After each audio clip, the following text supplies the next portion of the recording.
Back when I had to file taxes for the first time, I was both lost and confused, and honestly, a little bit frustrated that after years of education learning things like trigonometry and poetry, they had never taught me something so common as how to file your taxes.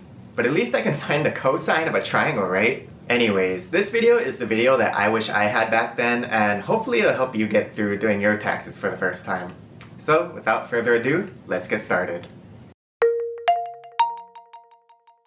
So I'm not going to waste your time on this grand explanation for why we pay taxes. All you really need to know is that we pay taxes to fund the government, you need to fill out both a federal and a state tax return, and the deadline to pay your taxes is April 15th.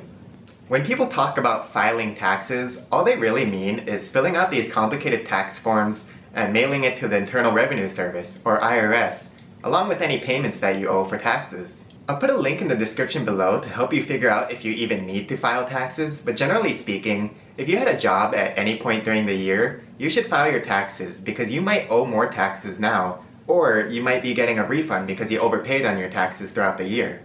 Alright, so how do you actually file your taxes? Well, there's three main ways to do it. The first way is to fill out those tax forms manually. I'll put some links down in the description to learn more, but honestly, this is probably one of the worst ways to do it, especially for your first time.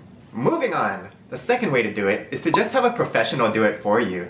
This can be a good option if you have a particularly complicated tax situation, such as owning your own business, going through a major life change, or if you had forgotten to pay taxes in the past. But frankly, this option can get expensive, and if this is your first time filing taxes, your situation is most likely not that complicated to even need help in the first place. That's why most people use the third option, which is to use tax preparation software to help you do your taxes. The way tax preparation software usually works is that they ask you a bunch of questions about your income and possible deductions, and then they fill out your tax returns for you. This option is pretty easy and very popular, but it also often comes with a fee. However, many tax preparation software can be used for free if your adjusted gross income is less than a certain amount. You can kind of guesstimate your adjusted gross income by adding together all the sources of income you've made throughout the year. The IRS has a list of free software that you can use to file your tax returns that I'll link down below. When you're looking through the list of options, pay extra attention to the requirements you need to meet in order to use their software for free, and check whether or not they provide a state tax return for free as well. Remember that you need to file both federal and state taxes, so you want a software that can fill out both for you at the same time to make things easier. If you aren't sure which one to use, I found that TurboTax is one of the easiest, but it's also one of the most expensive options to choose. On the other hand, FreeTaxUSA is often praised for actually being free, while a lot of other free tax software finds a way to sneak fees into your return. The only drawback I see with them is that they charge a flat fee for your state tax returns, but honestly, the price is still pretty good and they're very upfront about it. And lastly, my personal favorite tax preparation software has always been TaxAct. They're a good alternative to TurboTax, but a little bit cheaper. But just like TurboTax, they also find little ways to upsell you on certain features. Now before you use any of these methods to file your taxes, make sure that you have all your tax-related documents ready.